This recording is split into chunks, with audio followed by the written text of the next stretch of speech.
السلام علیکم ورحمۃ اللہ وبرکاتہ۔ الحمد للہ نحمده ونستعینه ونستغفره ونؤمن به ونعوذ باللہ من شرور انفسنا ومن سیئات اعمالنا، من یهده اللہ فلا مضل له ومن يضلله فلا هادي له، ونشهد ان لا اله الا الله وحده لا شريك له، ونشهد أن سيدنا ومولانا محمدا عبده ورسوله، فقد قال الله تبارك وتعالى في القرآن المجيد والفرقان الحميد: أعوذ بالله من الشيطان الرجيم، بسم الله الرحمن الرحيم، إنا قد أوحي إلينا أن العذاب على من كذب وتولى، قال فمن ربكما يا موسى؟ قال ربنا الذي أعطى كل شيء خلقه ثم هدى، قال فما بال القرون الأولى؟ قال علمها عند ربي في كتاب لا يضل ربي ولا ينسى، صدق الله العظيم وبلغنا رسوله النبي الأمين المكين الكريم، لمن الشاهدين والشاكرين والحمد لله رب العالمين۔ بادر توحید کی مت والوں، شمع رسالت کی پروانوں، غوث و خواجہ کے چاہنے والوں، مصطفیٰ جان رحمت صلی اللہ تعالی علیہ وسلم کی دیوانوں والی آواز سے گفتگو سے قبل اور آپ نے کر انتہائی خلوص و محبت کے ساتھ امت خضرا کی جانب لگا حضور آقا نامدار مدینے کے تاجدار ہم غریبوں کی غمگسار جناب رحمت مجتبی محمد مصطفیٰ علیہ تحیت و ثنا صلی اللہ تبارک و تعالی علیہ وسلم کی بارگاہ مقدس پناہ میں درود و سلام کر دران پیش کرتے اللہم صلی اللہ سیدنا مولانا محمد معاذ الوجود والکرم وعلیہ وصحابہ وبارک وسلم۔ ایک مرتبہ بڑی جو اللہم صلی اللہ سیدنا محمد صلاۃ تنجینا بہا من جمیع الاحوال والآفات وتقضی لنا بہا جمیع الحاجات وتطہرنا بہا من جمیع السیئات وترفعنا بہا عندک الدرجات وتبلغنا بأقصى الغایات من جمیع الخیرات في الحیات بعد الممات انک علی کل شیء قدیر۔ حصول برکت کے لیے بڑے اللہم صلی صلاۃ کاملہ وسلم سلام تعالی علی سیدنا محمد استمع لقدك نفعل جميع القرب وتقدم الحوائج وعنق الرغائب وحسن الحوائط ويستسقى الغمام بوجهه الكريم وعلى آله وصحابه في كل لمحة ونفس بعدد كل معلوم لك يا الله يا الله يا الله۔ حضرات، اس سے قبل حضرت سیدنا موسیٰ نبی علیہ السلام کے ذکر خیر میں ہم نے سنا کہ حضرت موسیٰ علیہ السلام جب فرعون کے پاس پہنچے اور اسے پیغام الہی سنایا کہ ہم تیرے رب کے رسول ہیں اور ہماری طرف وحی آئی ہے اور یہ کہ تو بنی اسرائیل کو ہمارے ساتھ بھیج دے، اس بات پر فرعون بہت زیادہ بگڑا کیونکہ دونوں چیزوں سے اسے بڑی سخت تکلیف پہنچی۔ اس نے کہا کہ کیا میرے علاوہ بھی کوئی تمہارا رب ہے؟ اور دوسرا، بنی اسرائیل کو وہ آزاد کر کے اپنی قوم پر کو کسی مصیبت میں نہیں ڈالنا چاہتا، یعنی کہ ان کے اوپر پھر کاموں کی ذمہ داری آ جائے۔ تو اس نے حضرت موسیٰ علیہ السلام پر اپنے احسان جتانا شروع کی، تو موسیٰ علیہ السلام نے اس کے معقول جواب دیے۔ اس کے بعد آپ نے اسے عذاب الہی سے ڈرایا اور فرمایا اِنَّا قَدْ أُوحِيَ إِلَيْنَا أَنَّ الْعَذَابَ عَلَى مَنْ كَذَّبَ وَتَوَلَّى۔ آپ نے فرمایا کہ بے شک ہماری طرف وحی ہوئی ہے کہ عذاب اس پر ہے جو جھٹلائے اور منہ پھیرے۔ تو آپ نے اسے عذاب الہی سے ڈرایا۔ تو اس نے سوال کیا کہ قال فمن ربکما یا موسیٰ، کہنے لگا کہ تمہارا رب کون ہے اے موسیٰ؟ تو آپ نے اس کو جواب دیا قال ربنا الذی اعطى كل شیء خلقه ثم هدى۔ آپ نے کہا کہ ہمارا رب وہ ہے جس نے ہر چیز کو لائق صورت دی اور پھر اسے ہدایت بخشی۔ قال فما بال القرون الاولى، پھر اس نے دوسرا سوال کیا کہ پچھلی قوموں کا کیا حال ہوا؟ آپ نے فرمایا قال علمها عند ربي في كتاب لا يضل ربي ولا ينسى۔ آپ نے فرمایا کہ ان کا علم میرے رب کے پاس ایک کتاب میں ہے اور نہ میرا رب بہکتا ہے اور نہ ہی وہ بھولتا ہے۔ تو لہٰذا حضرت موسیٰ نبینا علیہ السلام نے فرعون کو عذاب الہی سے ڈرایا، کیونکہ بعض مفسرین فرماتے ہیں کہ پہلی ملاقات جب ہوئی فرعون سے تو آپ نے پہلی ملاقات میں اس سے نرم گفتگو کی، اسے بہت ساری نصیحتیں کی، بہت ساری باتیں بتائی، سمجھائی، اور وہ قریب با مائل ایمان کے بھی ہوا۔ لیکن اس نے کہا کہ میں پھر حامان سے جب تک مشورہ نہ کر لوں تو میں کوئی جواب نہ دوں گا۔ حامان سے مشورہ کرنے کے بعد حامان نے جب اسے سمجھایا، بتایا کہ اس طریقے سے تو رب ہی نہیں رہ جائے گا، تو رب سے عبد ہو جائے گا، معبود سے تو خود بندہ بن جائے گا، پھر تو تیری کوئی اہمیت ہی نہیں رہ جائے گی۔ بہرحال اس نے اپنا ارادہ بدل دیا۔ جب دوسری ملاقات میں موسیٰ علیہ السلام اس کے پاس پہنچے تو اس نے موسیٰ علیہ السلام سے سختی سے کلام کیا، اور پھر موسیٰ علیہ السلام نے اسے بتایا کہ اچھا ٹھیک ہے، اگر تو میری بات نہیں مانتا تو نہ مان، لیکن بنی اسرائیل کو ہمارے ساتھ بھیج دیں تاکہ ہم انہیں یہاں سے لے جائیں۔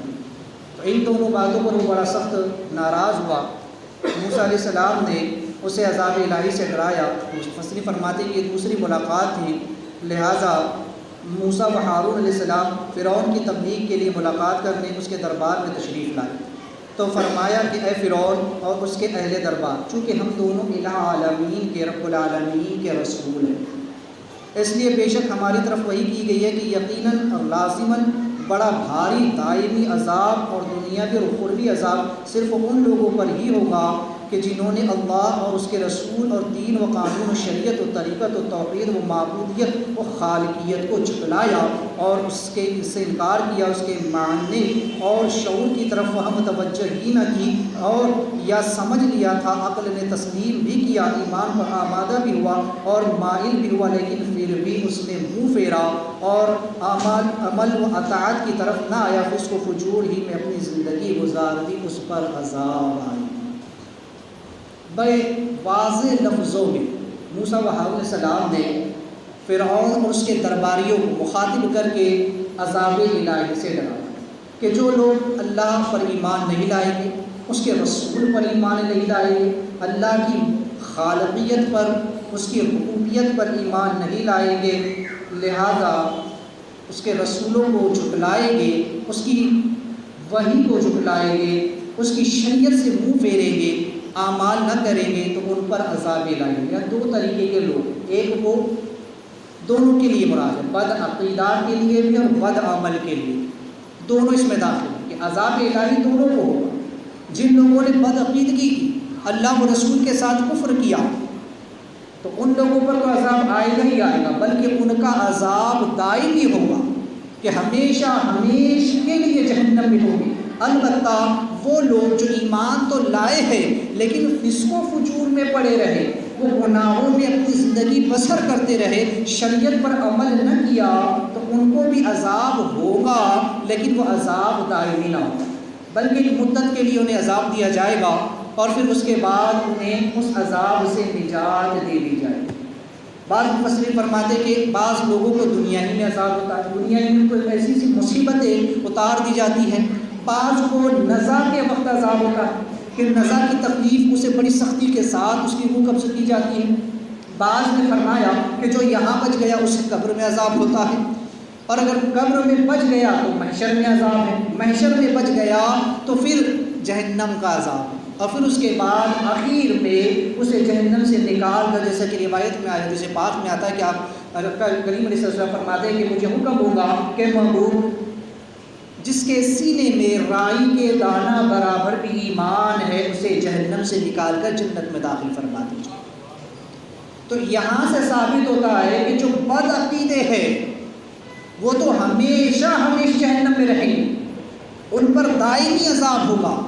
لیکن جو بد عمل ہے ان کے لیے عذاب کی مختلف صورتیں ہوگی، اور پھر اللہ چاہے تو انہیں بخش بھی دے، چاہے تو جب تک عذاب دے اور پھر انہیں نجات عطا کر دے۔ تو لہٰذا موسیٰ و ہارون علیہ السلام نے فرعون اور اس کے درباریوں کو یہ تمام باتیں واضح طور پر سمجھا۔ فرعون نے پوچھا کہ اس نے سوال کیا کہ اچھا ٹھیک ہے، چونکہ آپ نے پہلی ہی تقریر میں اسے کہا تھا، پہلی ملاقات میں، کہ ان رسول ربی کا، ہم تیرے رب کے رسول ہیں، تو اب اس نے سوال کیا اور کہنے لگا کہ میرا بھی کوئی رب ہے؟ تو اس نے موسیٰ علیہ السلام سے یہ سوال کیا کہ اچھا ٹھیک ہے، اگر تمہارا رب کون ہے یہ بتاؤ۔ موسیٰ علیہ السلام سے اس نے کہا کہ قال فمن ربکما یا موسیٰ، کہ اے موسیٰ تمہارا رب کون، تمہارا خدا کون، کس کی تم بندگی کرتے؟ حالانکہ تمہارا رب تو میں ہی سب کا رب ہوں، میں ہی سب کو کھلاتا پلاتا پالتا ہوں، سب کی ضروریات کو میں پورا کر رہا ہوں۔ یہاں تک کہ اس نے کہا کہ چونکہ اس کا یہ سوال جو ہے تو سوالیہ لہجہ تھا اس کا، لہٰذا اس نے موسیٰ علیہ السلام سے کہا کہ میرا رب کون ہو سکتا ہے؟ موسیٰ علیہ السلام نے پہلی ملاقات میں چونکہ اس سے کہا تھا کہ ان رسول ربی کا، ہم دونوں تیرے رب کے رسول ہیں، تو اس نے اپنی طرف کی نسبت کو نہیں کیا، اس نے یہ نہیں کہا کہ میرا رب کون ہے یا ہمارا رب کون ہے، بلکہ یہ کہا کہ موسیٰ تمہارا رب کون ہے، تیرا رب کون ہے؟ تو چونکہ اس نے کہا کہ اس تمام مصر والوں کو تو میں ہی پال پوس رہا ہوں، میں انہیں کھلا پلا رہا ہوں، سب کچھ کر رہا ہوں، یہاں تک کہ موسیٰ بچپن میں نے تمہیں پالا، تمہیں بڑا کیا، تم جوان ہوئے، میرے یہاں اتنے سال تم نے گزارے، سب کچھ میں نے تمہیں کھلایا پلایا پہنایا بڑا کیا، تمہاری پرورش کی، سب کچھ کیا، تو میں تو رب میں ہوا، تمہارا خدا بھی میں ہوا، تو پھر اب تم کس رب کی بات کرتے ہو، اب تم کس خدا کی بات کرتے ہو؟ لہٰذا چونکہ میرے علاوہ کسی اور میرے غیر کو معبود بنایا یا تو میں تمہیں قید کر دوں گا۔ موسیٰ علیہ السلام سے اس نے کہا، تو چونکہ اس وقت موسیٰ و ہارون علیہ السلام دونوں ہی سے وہ ہم کلام، لیکن جانتا تھا کہ اس معاملے میں اصل موسیٰ علیہ السلام اور ہارون علیہ السلام ان کے تابع ہیں، ان کے وزیر ہیں، اصل تو موسیٰ علیہ السلام ہے، اس لیے اس نے کہا کہ یا موسیٰ، اے موسیٰ تمہارا رب کون ہے؟ لہٰذا اس کی 3 وجہ تھی۔ اس کی ایک پہلی وجہ کہ وہ جانتا تھا کہ یہاں پر اصل رسول موسیٰ علیہ السلام، چونکہ وہ مرسل نبی، اور ہارون علیہ السلام جو ہے تو ان کے تابع وزیر ہے۔ دوسرا یہ کہ فرعون کو اب بھی یہ خیال تھا کہ موسیٰ علیہ السلام چونکہ بچپن میں کوئلہ یا انگار کھانے کی وجہ سے ان کی زبان جل گئی تھی، جس کی وجہ سے ان کی زبان میں لکنت آ گئی تھی، تو اس لیے وہ صحیح طریقے سے کلام نہیں کر سکتے، وہ یہ سمجھتا تھا، اور میں چونکہ چرب زبان ہوں تو لہٰذا میں ان پر فوقیت حاصل کر جاؤں گا، اپنی چرب زبانی کے ذریعے، اپنے زیادہ بول بچن کے ذریعے میں ان پر غالب آ جاؤں گا، اور اس طرح میرا رعب میرے درباریوں پر بھی قائم رہے گا، یہ اس نے خیال کیا۔ اور اگر ہارون علیہ السلام کو بولنے کی مہلت دے دی گئی تو پھر ہارون علیہ السلام تو فصیح البیان ہے، بلیغ البیان ہے، لہٰذا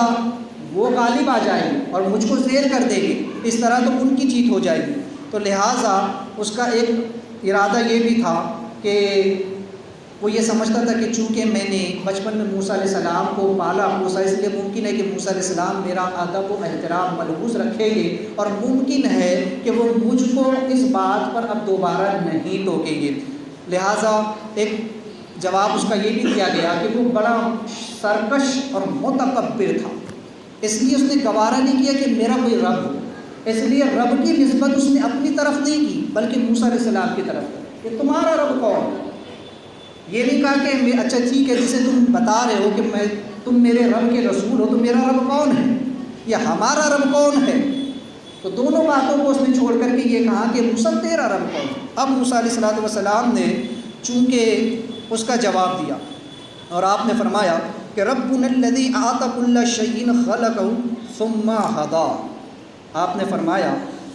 کہ میرا رب وہ ہے کہ جس نے ہر چیز کو بہترین صورت عطا فرمائی،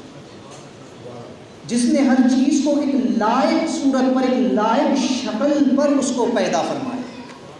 موسیٰ علیہ السلام نے یہاں پر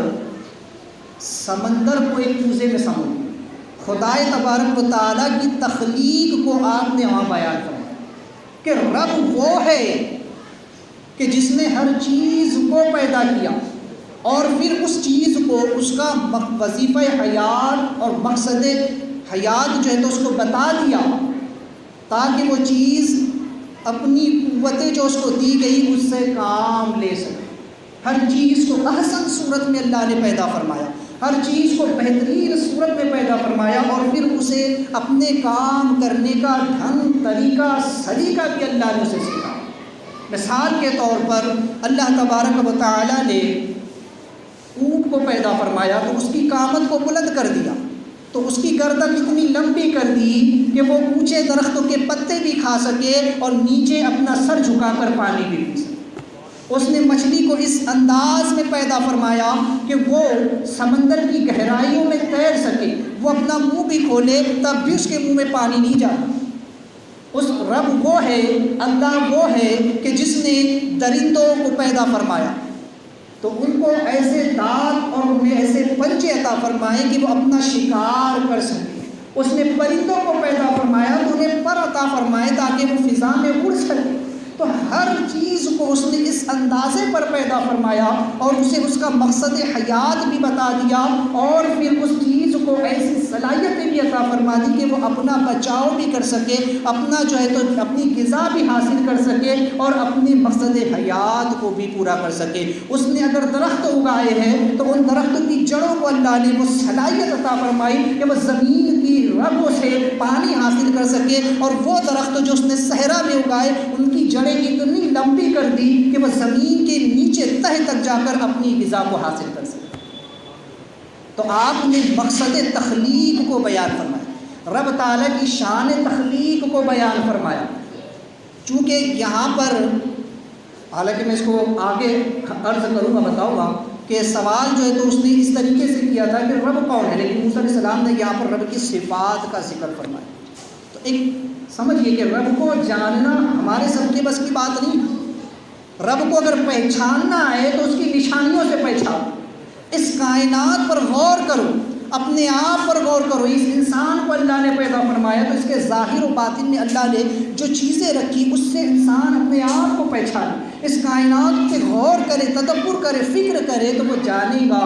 کہ رب تعالیٰ کون ہے، جس نے ایسے انداز میں جو ہے تو ہر چیز کو اس نے پیدا فرمایا۔ موسیٰ علیہ السلام نے فرمایا کہ سب کا رب وہ ذات پاک جل جلالہ ہے کہ جس نے تمام مخلوق زمینی، آسمانی، آبی، فضائی، اندرونی، بیرونی کو پہلے جسم یعنی بدن، اعضاء اور پھر شکم مادر کو ایسا سانحہ بنایا کہ ہر ماں اپنی ہی نسل کو جنتی۔ کبھی ایسا نہیں ہوتا کہ انسان سے کوئی جانور پیدا ہو یا کوئی جانور سے انسان پیدا ہو جائے، یا مرغی کے انڈے سے کبھی جو ہے تو کوے کا بچہ پیدا ہو جائے۔ ہر نسل اپنی ہی نسل کو جو ہے تو جنم دیتی ہے، لہٰذا ان کی بناوٹ، سجاوٹ، شکل، صورت، مناسبت اور مطابقت انہیں عطا فرمائی۔ پھر جسم و مکمل روح و بدن کے ساتھ سب کو عقل، فکر، فہم، تدبر، تذکر، تعامل، شان، مقام، عزت، مرتبے اور کی ہدایت بھی اللہ نے عطا فرمائی۔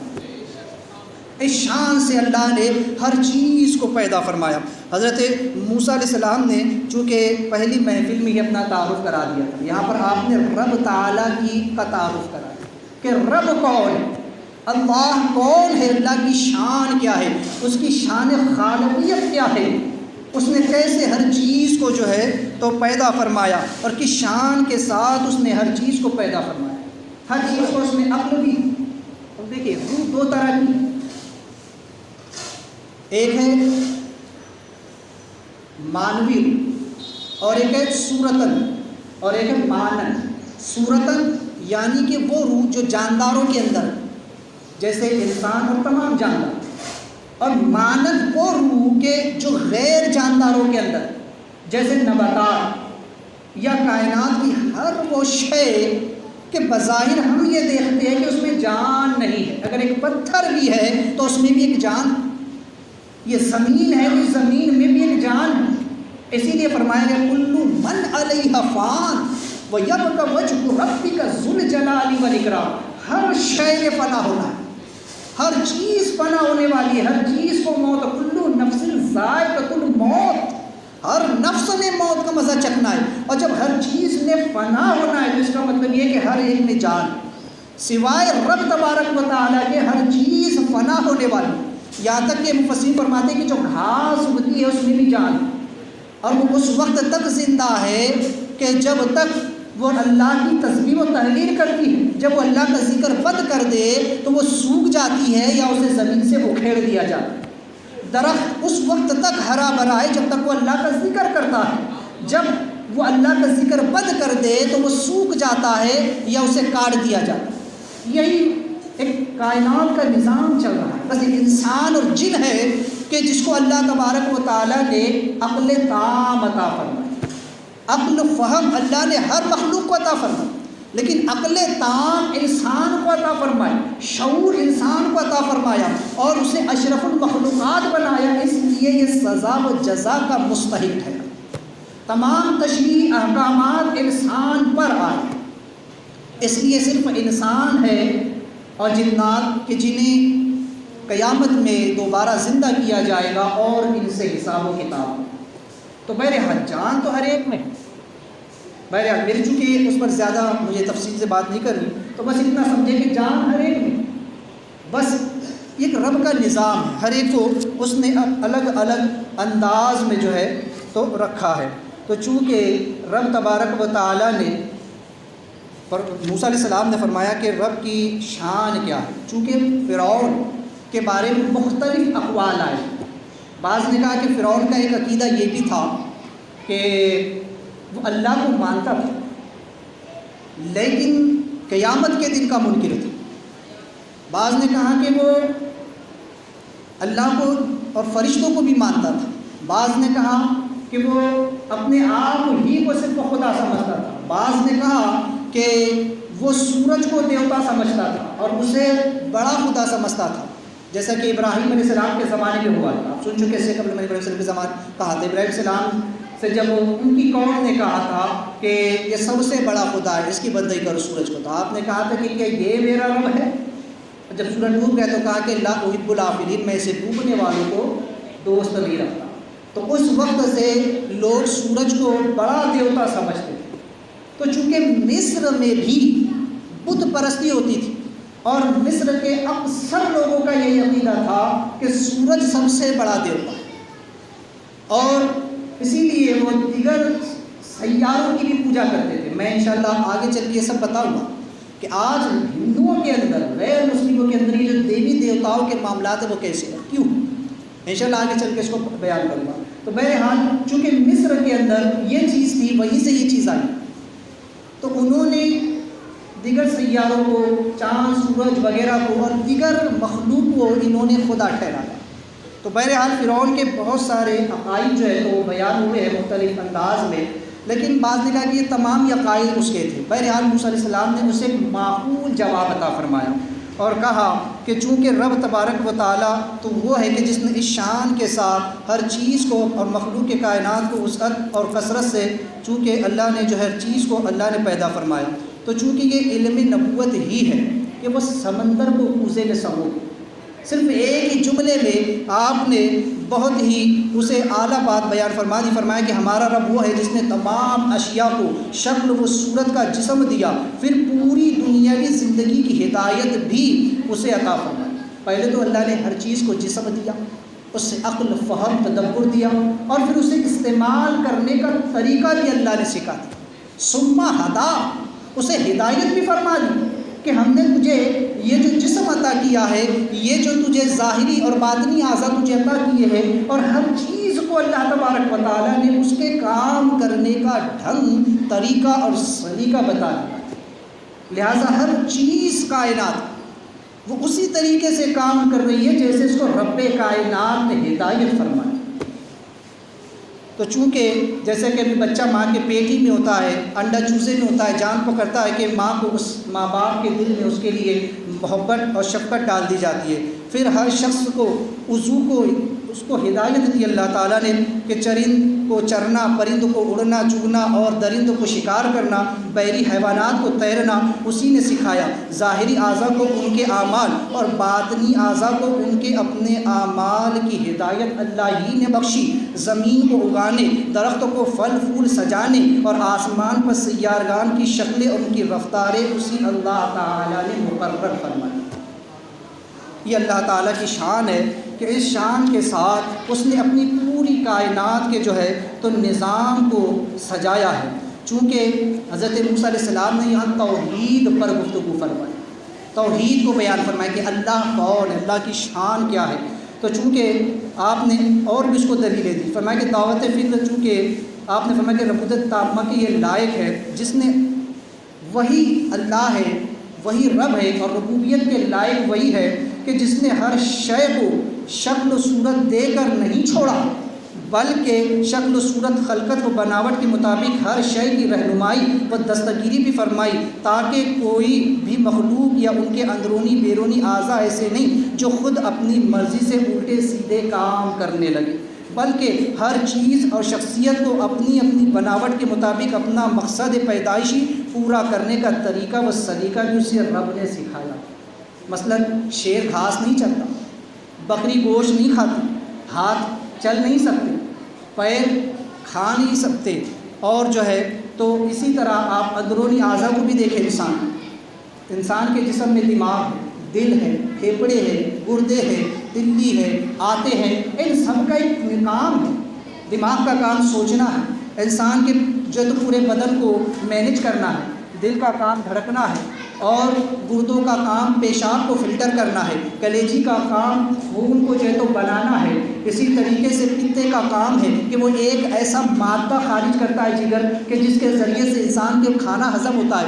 پیٹ کا کام ہے کہ کھانے کو باریک پیسنا اور پھر غذائی اجزاء کو جو ہے تو وہاں سے نکال لینا، نشاستہ پروٹین وغیرہ جو بھی چیزیں ہیں ان کو نکال کر خون میں شامل کرنا، پھر خون کا یہ کام ہے رگوں کے ذریعے سے اس کو جسم کے دیگر اعضاء تک پہنچانا، پھر آنتوں کا یہ کام ہے کہ وہ مادہ، وہ فضلات جو زائد بچ چکے ہیں اسے واپس جو ہے تو پھر پیخانے کے راستے سے باہر نکال دو۔ ایک نظام ہے قدرت، اور یہ نظام ویسے ہی چل رہا ہے۔ ایسا نہیں ہوتا کہ دماغ سوچنے کی جگہ دھڑکنا شروع کر اور دل دھڑکنے کی جگہ جو ہے تو سوچنا شروع کر دے۔ ہر ایک عضو کو اللہ تعالیٰ نے جو صلاحیت عطا فرمائی ہے وہ عضو اسی کام میں لگا ہوا ہے، اور وہ وہی کام کر رہا ہے۔ اللہ نے ہر ایک کو اس کے اپنے کام کی جو ہے تو طریقہ بتا دیا ہے، لہٰذا سورج کو چمکنے اور سیدھی بندی رفتار پر کروڑوں سال سے چکر لگانے کی، چاند کو اپنی تاریکوں پر پھرنے کی اور سیاروں کو اپنے راستوں پر چلنے کی ہدایت بھی اسی اللہ نے عطا فرمائی۔ یہ جو پوری کائنات اللہ نے سجائی ہے، اس کے اندر جو ہے تو جتنے بھی سیارگان ہیں ان سب کو بھی چلنے پھرنے اور ان کی ایک رفتار بھی جو ہے تو اللہ تبارک و تعالیٰ نے متعین فرمائی ہے، لہٰذا اللہ تعالیٰ ہی کا یہ نظام ہے اور اسی کا یہ ایک طریقہ کار، تو ہر چیز اسی انداز پر جو ہے تو وہ چل رہی ہے۔ زمین اس کے میں آگے عرض کروں گا، تو چونکہ رب تبارک و تعالیٰ کی خالقیت کو موسیٰ علیہ السلام نے بیان فرمایا کہ شہد کی مکھی کو دیکھو کہ اسے اللہ تعالیٰ نے کیسی صلاحیت عطا فرمائی کہ وہ مختلف پھلوں کا رس چوس کر کے لاتی ہے اور 6 خانوں کا گھر بناتی ہے، اور پھر اس کے اندر رس کو جمع کرتی ہے۔ اس رس میں جو ہے تو کس نے جو ہے تو پھر جو ہے تو رنگ اور اس کو مزہ اور اس کے اندر تاثیر اور اس کے اندر اثرات کس نے پیدا فرمائے، وہ کون سی ذات ہے؟ لہٰذا غرض کہ ہم نے انسان کو بھی بنایا۔ اگر انسان اپنے آپ پر غور کرے، اپنے جسم پر، اپنے ظاہر پر، اپنے باطن پر، پھر اپنی روح پر، تو انسان خدائے تبارک و تعالیٰ کی قدرت کی عظیم عظیم نشانیوں کو دیکھے کہ وہ اللہ ہی ہے کہ جس کی یہ شان ہے کہ اس نے یہ اس انداز میں جو ہے تو ہر چیز کو پیدا فرمایا۔ تو غرض کہ موسیٰ علیہ السلام نے اس سے کہا تھا کہ انا رسول ربکا، ہم تیرے رب کے رسول ہیں، تو اس نے جواب میں کہا تھا کہ من ربکما، اس نے اپنا ذکر نہیں کیا، بلکہ اس لیے کہ اسے اس کے تکبر نے اکسایا، کہیں ایسا نہ ہو کہ سوچنے لگا کہ اگر میں نے اپنی قوم کے سامنے یہ کہہ دیا کہ میرا رب کون ہے تو میری قوم میری پوچھا نہیں کرے گی، میری پرستش نہیں کرے گی، پھر وہ سمجھ جائے گی کہ وہ جانے گی کہ میرے اوپر بھی کوئی خدا ہے، میرے اوپر بھی کوئی رب ہے، تو لہٰذا کہیں قوم بگڑ نہ جائے، مجھے چھوڑ کر کے موسیٰ پر ایمان نہ لے آئے، اس لیے اس نے کہہ دیا کہ اے موسیٰ تیرا رب کون ہے؟ تو موسیٰ علیہ السلام نے اسے رب تبارک و تعالیٰ کی شان جو ہے تو اسے بیان فرمائی۔ اب جب موسیٰ علیہ السلام نے اللہ تبارک و تعالیٰ کی خالقیت کو بیان فرمایا کہ رب کی شان کیا اور خدا کون ہے، فرعون اگر تو رب ہے، اپنے آپ کو خدا کہتا ہے تو ان میں سے کچھ تو کر کے دکھا، کوئی ایک چیز بھی تو اپنی مرضی کے اپنے جو تو نہیں کر سکتا، میرا رب ہی ہے کہ جس نے ہر ایک کو یہ صلاحیت عطا فرمائی۔ اس سے قبل بھی موسیٰ ابراہیم علیہ السلام نے قوم کو لاجواب کرتے ہوئے کہا تھا اور نمرود کو لاجواب کرتے ہوئے کہا تھا کہ اپنے آپ کو خدا کہتا ہے اپنے آپ کو رب کہتا ہے. میرا رب وہ ہے کہ جو سورج کو مشرق سے نکالتا ہے اور مغرب میں ڈبوتا ہے. تو رب ہے، اپنے آپ کو خدا کہتا ہے، تو سورج کو پچھم سے نکال،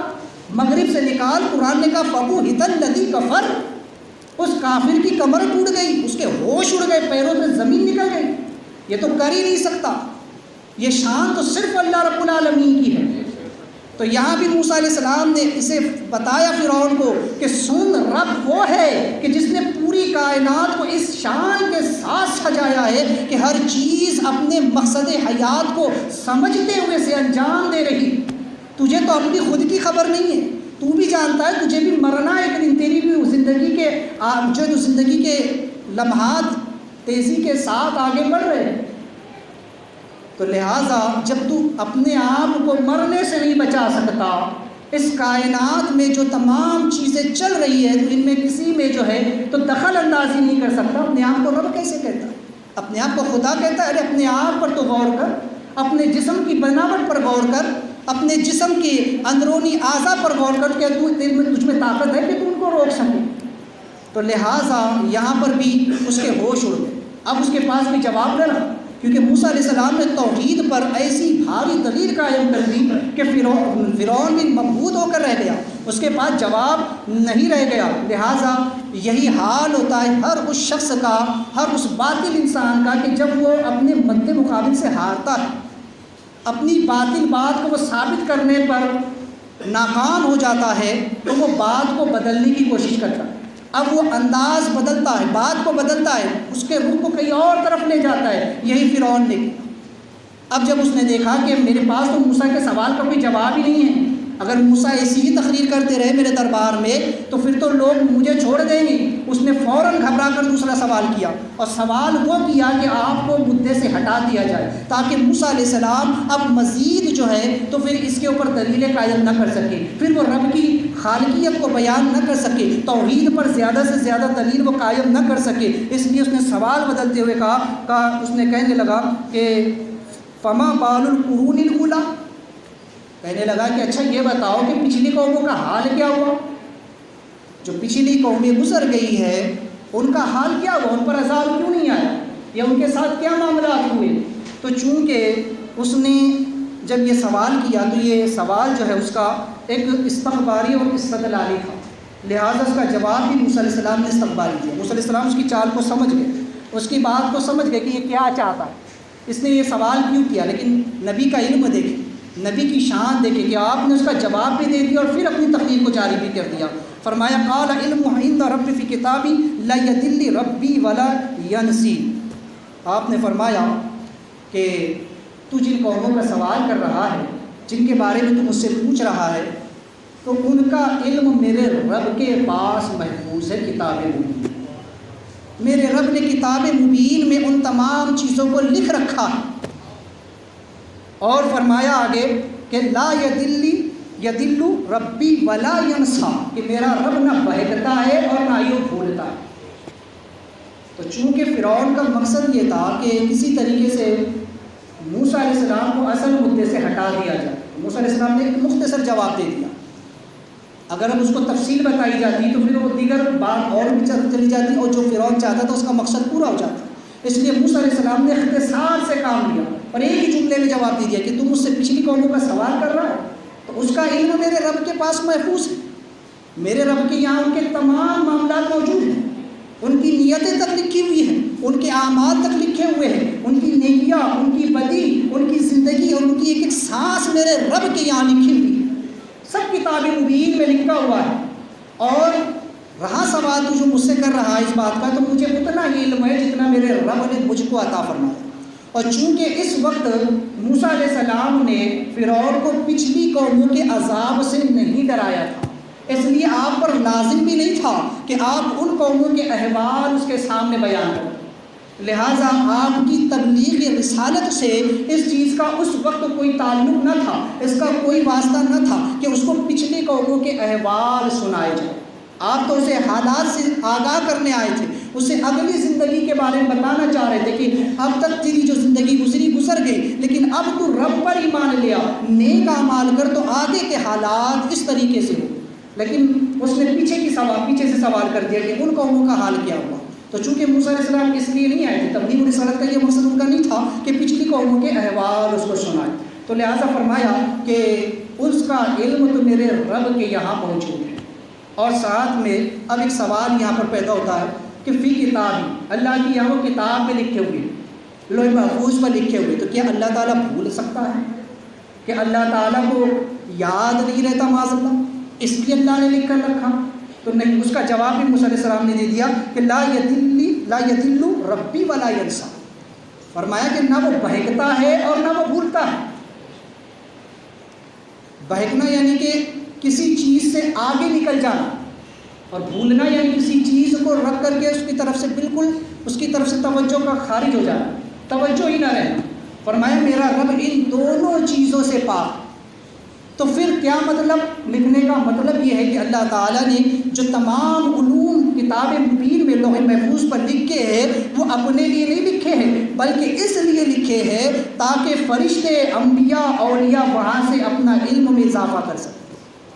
فرشتے اس لوح محفوظ سے علم لے کر اپنے کاموں کی تدبیر کر سکے. قرآن نے کہا فعال مدبرات امرا، فرشتے کاموں کی تدبیروں پر متعین ہیں. تو وہ فرشتے لوح محفوظ سے اپنے کاموں کو دیکھ لیتے ہیں، پھر ان کاموں کو انجام دیتے ہیں. انبیاء اولیاء کو اللہ تبارک و تعالیٰ بشکل وحی اور کشف کے انہیں یہ صلاحیت عطا فرماتا ہے کہ وہ لوح محفوظ سے آگے کی باتوں کو دیکھ کر پیچھے وہاں سے جس چیز کو چاہتے توجہ کرتے، آنکھ بند کرتے، لوح محفوظ کا مشاہدہ کرتے اور جو علم چاہتے حاصل کر لیتے. تو یہ لوح محفوظ لکھی ان لوگوں کے لیے گئی. تو فرمایا کہ چونکہ مجھے اتنا ہی علم ہے جتنا میرے رب نے مجھ کو عطا فرمایا. اب آپ نے اس کے آگے جو ہے تو فرمایا کہ الذی جعل لکم الارض مہدا وسلک لکم فیہا سبلا وانزل من السماء ماء. آپ نے جو ہے تو اس کو آگے کی بات پھر آپ نے اپنی توحید تقریر کو جاری رکھتے ہوئے فرمایا کہ سن، اللہ وہ ہے کہ جس نے زمین کو بچھونا بنایا، جس نے زمین کو بچھایا اور اس میں تمہارے لیے راستے بنائے اور آسمان سے پانی اتارا.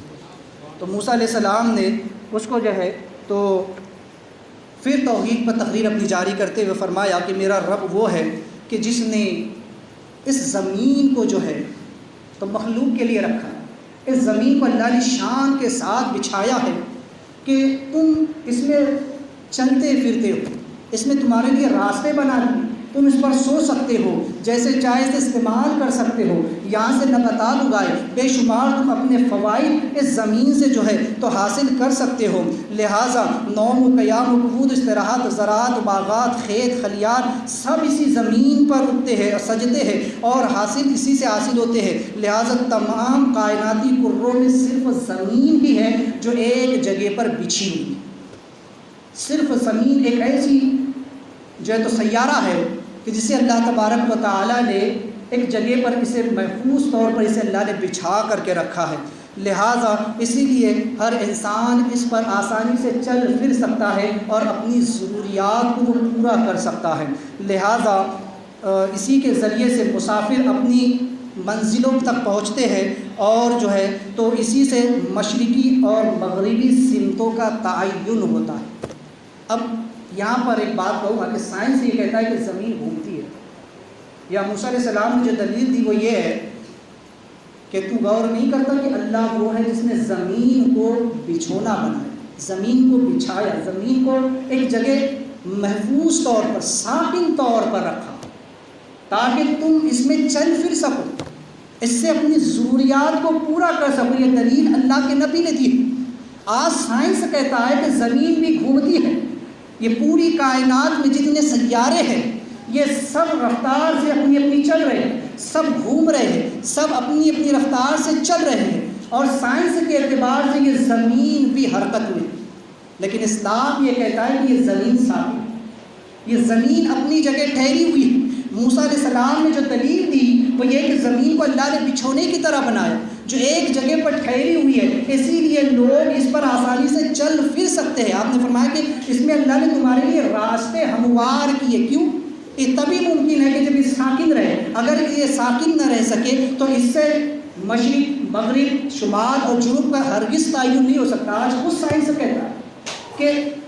زمین کے شمال و جنوب میں جو ہے اس کو قطب پول کہا جاتا ہے کہ دو میگنیٹک فیلڈ یہاں پر جو قائم ہوتا ہے اس پول پر،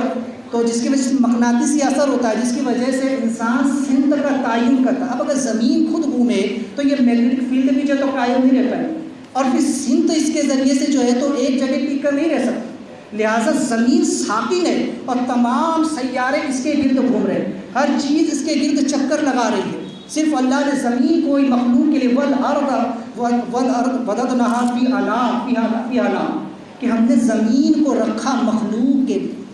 تو قرآن کی بے شمار اور بھی بہت سی آیتیں ہیں کہ جس سے یہ ثابت ہوتا ہے کہ زمین ساقی اور تمام سیارے اس کے گرد چکر لگا رہے ہیں۔ یہی موسیٰ علیہ السلام نے کہا کہ اللہ نے تمہارے لیے زمین کو بچھونے کی طرح بنایا تاکہ تم اس میں چل سکو۔ اب اگر زمین حرکت میں ہو تو ٹھیک ہے، چلیے اگر وہ راستے جو زمین پر ہیں اس پر تو ٹھیک ہے آسان ہو جائے چل، لیکن جب زمین حرکت کرے تو پھر بحری راستے اور فضائی راستے، خاص کر کے فضائی راستے، اس پر جو ہے تو یہ سفر بہت مشکل ہو جائے گا۔ تو اس لیے زمین ساکن ہے، اگر یہ حرکت میں ہو تو پھر یہ راستے اپنے راستوں کو بدل دے اور انسان اپنی منزل پر نہیں پہنچ پائے۔ اس لیے سیاروں کو اللہ نے جو ہے تو بنایا۔ اس لیے پرانے زمانے میں لوگ ستاروں کو دیکھ کر کے راہ طے کرتے تھے، مشرقی ستارہ کون سا ہے، مغربی ستارہ کون سا ہے، شمالی ستارہ، جنوبی ستارہ، کون ستارہ کہاں ہوگا، تو کیسے منزل طے ہوگی۔ سمندری راستے پہلے لوگ جو طے کرتے تھے تو اس طریقے سے وہ راستے طے ہوتے۔ تو اگر زمین حرکت میں ہوتی تو پھر یہ راستے لوگ طے نہیں کر پاتے۔ تو لہٰذا موسیٰ علیہ السلام نے اسے جو تو آگے اپنی توحیدی تقریر کو جاری رکھتے ہوئے اسے بتایا کہ چونکہ رب تعالیٰ ہی کی شان ہے کہ جس نے اس شان کے ساتھ زمین کو بچھایا کہ تم اس سے اپنی ضروریات کو پوری کر سکو، اس میں راستے بنائے، اور پھر اللہ نے آسمان سے بارش بھی نازل فرمائی جس پر انسانی زندگی کا دار و مدار۔ تو لہٰذا موسیٰ علیہ السلام نے فرعون کے سامنے توحید پر بڑے مضبوط دلائل رکھے۔ فرعون نے بہت کوشش کی کہ موسیٰ علیہ السلام کے استدلال کو بدلا جا سکے، ان کے رخ کو موڑنے کی اس نے کوشش کی، دوسرے سوال کر کے اس نے اپنی بات کو رکھنے کی کوشش کی، لیکن موسیٰ علیہ السلام اسے مختصر جواب دے کے پھر آگے نکل جائے۔ اسی طرح آج بھی باطل فرقوں کا یہی ہے، جب مناظرے میں میدان میں آتے ہیں اور جب ان کے کفریات ان پر ثابت کر دیے جاتے ہیں تو پھر وہ باتوں کو بدلنے کی کوشش کرتے ہیں۔ آج کے دور میں وہابیوں دیوبندیوں کا ایسا ہی حال ہے،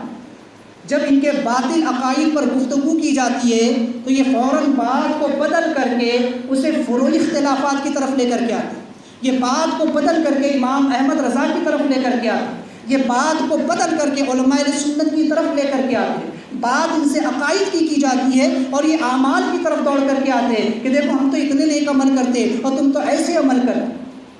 تو یہ فرعونی ذہانت ہے، کیونکہ جب فرعون نے دیکھا کہ وہ ناکام ہو رہا ہے اور وہ جو ہے تو اس کی دلیلیں بیکار ثابت ہو رہی ہیں اور موسیٰ علیہ السلام اس پر غالب آ رہے ہیں، تو کہیں ایسا نہ ہو کہ قوم موسیٰ علیہ السلام کی دلیلوں کو سن کر کے اس کی معبودیت کو چھوڑ دے اور موسیٰ پر ایمان لے۔ یہی حال آج کے ہر باطل فرقے کو ہے، اسی لیے جب ان کے باطل عقائد کو بیان کیا جاتا ہے تو وہ فوراً بات کو اہل سنت کے ان فروعی معاملات کی طرف لاتے ہیں کہ دیکھو یہ مزاروں پر جاتے ہیں، یہ چادریں چڑھاتے ہیں، یہ تہوار کرتے ہیں، حضور نے یہ نہیں کیا اور صحابہ نے ایسا نہیں کیا، انہوں نے جلوس نہیں کیا، انہوں نے میلاد نہیں نکالا۔ ہم کہتے ہیں کہ سارے مسائل فروعی ہیں، آپ کرو نہ کرو کوئی فرق نہیں پڑتا، آپ انگوٹھا چومو نہ چومو کوئی فرق نہیں پڑتا، مزار پر جاؤ نہ جاؤ کوئی فرق نہیں پڑتا، لیکن اصل عقیدہ ہے جو تم اللہ و رسول کی شان میں گستاخیاں کرتے ہو اس کا جواب دو۔ جو تم یہ کہتے ہو کہ نبی مر کر مٹی میں مل گئے، نبی کو غیب کا علم نہیں، نبی عام بشر ہے، ہمارے جیسے بشر ہے، نبی کو جو ہے تو چمار سے زیادہ ذلیل، ذرے ناچی سے کمتر کہتے ہو، ہم تو تم سے اس کا سوال کرتے ہیں، ہم تم سے عقیدے کی بات کرتے ہیں، تم فرعون کی طرح بات کو بدل کر اعمال کی طرف آتے۔ یہی فرعون نے کیا کہ جب موسیٰ علیہ السلام کے دلائل سے عاجز آ گیا تو اس نے بات کو بدل دی۔ اس کا مقصد یہ تھا کہ جب میں پچھلی قوموں کا سوال کروں گا اور موسیٰ علیہ السلام پچھلی قوموں کے احوال بیان کریں گے تو وہ جانتا تھا، اتنی خبر تو اسے بھی تھی کہ پچھلی قوموں نے بھی اپنے نبیوں کو جھٹلایا، تو ان کا جو انجام انجام ہوا وہ کیا ہے؟ جب موسیٰ ان قوموں کے حالات کو بیان کریں گے اور بتائیں گے کہ وہ قومیں کیسے برباد ہوئی، ان پر عذاب آیا، وہ آج جہنم میں ہے۔ تو آج کی جو قوم ہے یہ انہی قوموں کی اولاد ہے۔ یہ فرعون جانتا تھا کہ یہ قوم عاد، قوم سمود اور نوح علیہ السلام کی اولاد ہے، لہٰذا یہ لوگ جب ان قوموں کے احوال کو سنیں گے اور جانیں گے کہ ان کی قوموں کو موسیٰ علیہ السلام گمراہ کہہ رہے ہیں، ان کو جہنم میں بتا رہے ہیں، ان کے برے حالات بیان کر رہے ہیں، تو یہ قوم بھڑک جائے گی اور موسیٰ کے خلاف ہو جائے گی، اور اس طرح موسیٰ علیہ السلام کی تبلیغ دھری کی دھری رہ جائے گی اور میرا مقصد پورا ہو جائے گا۔ یہی حال آج کے باطل فرقوں کا ہے کہ وہ اصل عقائد پر پردہ ڈالنے کے لیے اہل سنت کے ان فروعی معاملات کو اٹھاتے ہیں تاکہ لوگ ان چیزوں کو دیکھیں اور سمجھیں کہ ہاں نبی نے تو ایسا نہیں کیا، صحابہ نے تو یہ نہیں کیا، تو وہ ایسی چیزوں کے اوپر زیادہ زور دیتے ہیں۔ اور آج کل کے کچھ بیوقوف یہی سمجھتے ہیں کہ یہ بات تو صحیح کہہ رہے ہیں، بات تو بالکل صحیح کر رہے ہیں کہ حضور نے تو ایسا نہیں کیا، صحابہ نے تو ایسا نہیں کیا، وہ تو مزاروں پر نہیں گئے، انہوں نے تو انگوٹھے نہیں چومے، انہوں نے تو چادریں نہیں چڑھائی، انہوں نے تو عرس نہیں کیا۔ تو یہ ایسی ہی باتوں میں آ کر کے ان جیسے فرعونیوں کے پیچھے ہی پڑے رہتے۔ تو اس کو سمجھے کہ یہ فرعون کی ایسی ذالت کہ اس نے بات کو بدلنے کی کوشش کی، لیکن اللہ کے نبی کا علم دیکھے،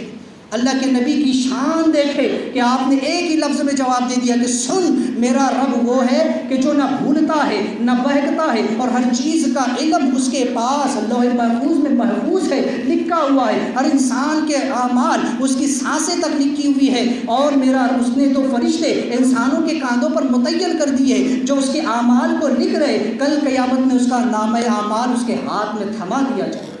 اس لیے میرے پاس تو اتنا ہی علم ہے جتنا میرے رب نے مجھ کو عطا فرمایا، چونکہ نبی کو جو علم ہوتا ہے وہ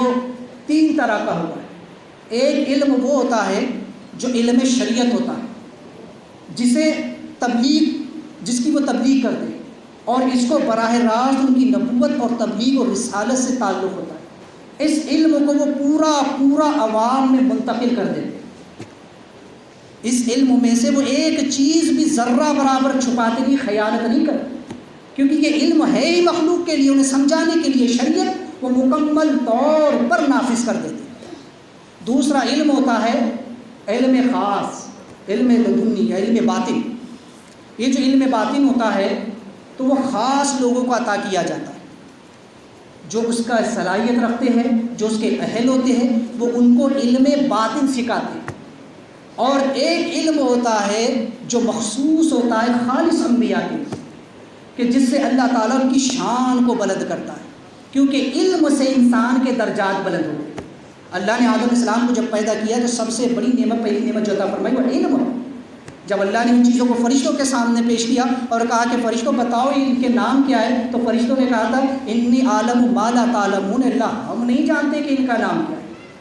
اللہ نے فرمایا علم آدم الاسماء کلھا، ہم نے آدم کو سکھا دیے تمام چیزوں کا،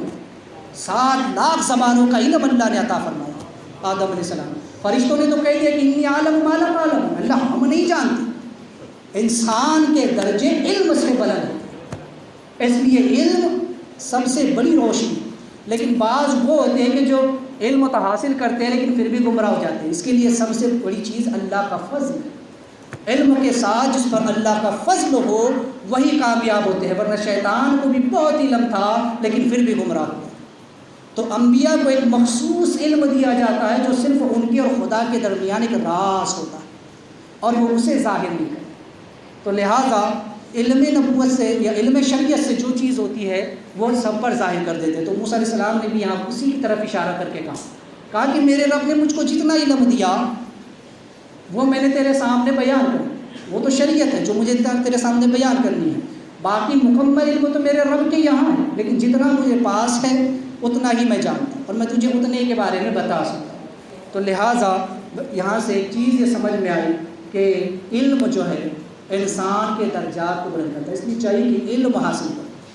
جہالت کی گھٹائیں اپنے آپ چھٹنا شروع ہو جاتی۔ آج لوگوں کو یہی کہہ کر گمراہ، فرعون نے بھی اپنی قوم کو جاہل رکھا، اسی لیے جاری رکھا تھا کہ قوم اگر پڑھ لکھ لے گی، قوم اگر سمجھ جائے گی تو پھر میری عبادت نہیں کرے گی۔ اگر قوم یہ سمجھنے لگے کہ میں بھی ان کے جیسا عام انسان ہوں، مجھے بھی ایک دن مرنا ہے، مجھے بھی جو ہے تو ان کے جیسے حالات پیش آتے ہیں، میں بھی کھاتا پیتا ہوں، تو میں تو پھر خدا ہی نہیں رہ جاؤں۔ تو قوم کو اس نے بھی جاہل بنا کر کے رکھا، وہی جاہل اس کے آگے سجدے کرتے تھے، اسے خدا اور معبود اور سمجھتے تھے، اپنے آپ کو اس کا بندہ سمجھتے تھے، لیکن جو اہل علم تھے وہ جانتے تھے کہ فرعون غلط، فرعون بھی ایک انسان ہی ہے، وہ خدا نہیں ہو سکتا، وہ رب ہی نہیں، بلکہ بعض کا عقیدہ تو یہاں تک تھا کہ فرعون صرف ایک اوتار ہے، بعض یہ جانتے تھے کہ فرعون کچھ نہیں ہے، اور اگر وہ ہے بھی تو اس کی حکومت صرف مصر تک ہے، مصر کے باہر جس کی حکومت ہے وہ اوپر والا، وہ ایک ہے، وہ اللہ، وہ بھی جانتے تھے کہ ایک ذات ایسی ہے کہ جس کی حکومت مصر سے بھی آگے، اس سے بھی باہر ہے۔ تو چونکہ فرعون نے بعض لوگوں پر جبراً اپنی چیزیں جو تو نافذ کر رکھی تھی، اس لیے بعض لوگ ڈر کی وجہ سے اس کو سجدے کرتے تھے۔ تو علم ایک ایسی طاقت ہے، ایک ایسی شے ہے کہ جو انسان کو گمراہی سے نکال کر روشنی اور ہدایت کی طرف لے کر کے آئے، اس لیے علم حاصل کرے تاکہ کوئی گمراہ باطل آپ کو گمراہ نہ کر سکے۔ آج ہماری قوم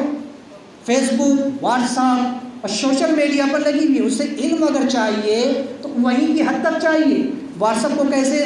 جو ہے تو یوز کرنا ہے، سوشل میڈیا کا استعمال کیسے کرنا ہے، کون سے ایپ کا استعمال کیسے کرنا ہے، کون سا نیا ایپ آیا، کون سی کیا چیز نئی انسٹال کرنی ہے، یہ ساری چیزیں آج ہمارا جو ہے تو مسلم معاشرہ سوشل میڈیا پر لگا ہوا ہے۔ اسے یہ فکر نہیں ہے کہ ہمیں جو اصل علم حاصل کرنا ہے وہ کیا ہے، ہمیں دین کا علم حاصل کرنا ہے، ہمیں دنیا کا بھی علم حاصل کرنا ہے۔ آج دیگر اقوام، قومیں دوسری جو ہے یہود و نصارہ، ہنود وغیرہ جو ہے، یہ آج ترقی کی کتنی منزلیں طے کر رہی ہیں۔ آج بڑے بڑے سائنسداں، فلاسفر اور ماہر لوگ ان کے یہاں پائے جا رہے ہیں، جبکہ ہم ان منصبوں پر فائز ہونی چاہیے۔ آج یہی وجہ ہے کہ حکومتیں بھی ان کے ہاتھ ہیں، تو ہم نے خود علم حاصل نہیں کیا، ہم علم سے دور ہیں، تو علم کو حاصل کریں۔ آج کا فرعون بھی یہی چاہتا ہے کہ مسلم معاشرے سے علم کو ختم کیا جائے، اس لیے اب تعلیم میں بھی بگاڑ لایا جا رہا ہے۔ مسلم کالجز پر جو ہے تو طرح طریقے کے الزامات لگا کر انہیں بند کرنے کی کوششیں کی جا رہی ہیں۔ مسلم نصاب کے اندر جو ہے تو فیر بدل کیا جا رہا ہے۔ ایک زمانہ تھا کہ تاریخ لکھی جاتی تھی، اور یہ زمانہ ہے کہ تاریخ گڑھی جاتی ہے۔ آپ اگر کبھی پہلی کتابوں کو اٹھا کر دیکھیں تو ان میں تاریخ جو ہے تو لکھی جاتی تھی، لیکن اب اگر کبھی آپ کتابوں کو پڑھیں، چھٹی، پانچویں، چوتھی، ساتویں، آٹھویں کی، تو آپ دیکھیں گے کہ ان میں جو تاریخ کی کتابیں ہیں ان میں جو ہے تو اب تاریخیں گڑھی جا رہی ہیں، اور ہمارا جو معاملات مسلمانوں کے یا جو پچھلے ادوار گزر چکے، جو مغلوں کا دور ہے، اسے کس طریقے سے مسخ کر کے قوم کے سامنے پیش کیا جا رہا ہے، اورنگزیب کی تاریخ کو مسخ کر کے پیش کیا جا رہا ہے، اور شیواجی کی تاریخ کو جو ہے تو کس طریقے سے بڑھا چڑھا کر کے بیان کیا جا رہا ہے۔ ایک وقت تھا کہ جب اس کا ذکر ایک ہی صفحے پر آ جاتا تھا، اس پہاڑی چوہے کا، لیکن آج یہ حال ہے کہ اب کتابیں اس کے اوپر لکھی جا رہی ہیں اور نصاب میں داخل کی جا رہی ہے۔ قوم کے سامنے غلط رویہ بیان، مسلم حکمرانوں کی ایک غلط شکل پیش کی جا رہی ہے۔ تو یہ سب کچھ ہو رہا ہے، لیکن ہماری قوم سو رہی ہے، کسی کو فکر نہیں ہے، اصاغر سے لے کے اکابر تک سب سو رہے ہیں، کسی کو کوئی فکر نہیں کہ اب قوم کس بربادی کے دہانے پر جائے۔ آج کا ہمارا مسلم نوجوان، آنے والی نسل، یہ جب وہ ان تواریخ کو پڑھے گی تو انہوں نے اپنی اصل تاریخ نہیں پڑھی، اور نہ ان کے پاس اتنا وقت ہے کہ اپنی اصل تاریخیں پڑھیں، تو وہ آج ایسی گڑی ہوئی تاریخیں پڑھ کر خود اپنے حکمرانوں سے بدزر ہو رہے ہیں۔ تو یہ حال ہے، اسی لیے کہتے ہیں علم حاصل کریں، دین کا بھی اور دنیا کا، کیونکہ اللہ نے امامت عطا فرمائی ہے، امامت صغریٰ بھی اور امامت کبریٰ بھی۔ تو بہرحال چونکہ وقت زیادہ ہو رہا ہے اور گفتگو میری کچھ اور ہی زیادہ دوسرے طرف جا رہی ہے، تو بہرحال اپنی بات کو یہ ختم کرتا ہوں۔ اور رہا سوال کہ اس کے بعد موسیٰ علیہ السلام نے اگلی دلیلیں کیا بیان کی، اور فرعون نے پھر ایک کون سا سوال کیا، اور اس کے موسیٰ علیہ السلام نے کیا جواب دیا، انشاءاللہ آپ اس کو آئندہ ہفتے سماعت کریں گے۔ لہٰذا مسائل کا سلسلہ بھی شروع تھا۔ پچھلے ہفتے نماز سے متعلق، نماز کا جو دوسرا فرض ہے قیام، اس کے متعلق چند مسائل میں نے عرض کیے تھے، آج بھی 3 مسائل سماعت کریں۔ فرض، وتر، عیدین اور فجر کی سنت میں قیام فرض ہے، اگر بلا عذر صحیح بیٹھ کر یہ نمازیں پڑھی تو ہرگز نہ ہو۔ میں نے کہا تھا اس سے پہلے فرض، وتر، واجب، سنت موقوفہ، خاص کر فجر، ان میں جو ہے تو کھڑے ہو کر کے جو ہے تو نماز پڑھنی جو ہے تو لازمی، کیونکہ قیام فرض ہے۔ اگر کسی نے ان نمازوں کو بیٹھ کر پڑھا بلا عذر شرعی تو اس کی نماز ہرگز نہ ہوگی۔ ایک پاؤں پر کھڑا ہونا یعنی دوسرے پاؤں کو زمین سے اٹھا لینا، یہ مقروء تحریمی، یعنی نماز واجب الاعادہ ہو۔ بعض لوگوں کا حال ہوتا ہے کہ نالت نماز میں پیر کو اٹھا لیتے، ایسا ہرگز نہ کریں۔ ہاں اگر صرف کسی کا انگوٹھا اٹھ گیا یا صرف انگلیاں اٹھ گئی یا پیچھے سے صرف ایڑی اٹھ گئی تو اس سے نماز مقروء تحریمی بنے گی۔ مکمل ایک پیر کو اٹھا کر ایک پیر پہ کھڑا ہو، یہ جو ہے تو مقروء۔ اور تیسرا کہ اگر کچھ دیر کے لیے بھی کھڑا ہو سکتا ہے، اگرچہ اتنی دیر کہ اللہ اکبر کہہ لے، تو فرض ہے کہ کھڑا ہو کر اللہ اکبر کہے پھر بیٹھ جائے۔ وہ لوگ کہ جو معذور ہیں، جو کھڑے ہو کر نماز ادا نہیں کر سکتے، ان پر اتنا تو فرض ہے کہ اگر وہ کھڑے ہو کر اللہ اکبر کہہ سکتے ہیں تو ان پر فرض ہے کہ کھڑے ہو کر وہ تکبیر تحریمہ کہے اور پھر اس کے بعد بیٹھ جائے اور پھر اپنی نماز کو مکمل کرے۔ ان مسائل کو ذہن میں رکھیں، اپنی نماز کی اصلاح کریں۔ دوران گفتگو کوئی غلطی ہو تو توبہ کرتا ہوں، استغفر اللہ ربی من کل ذنب و اتوب الیہ۔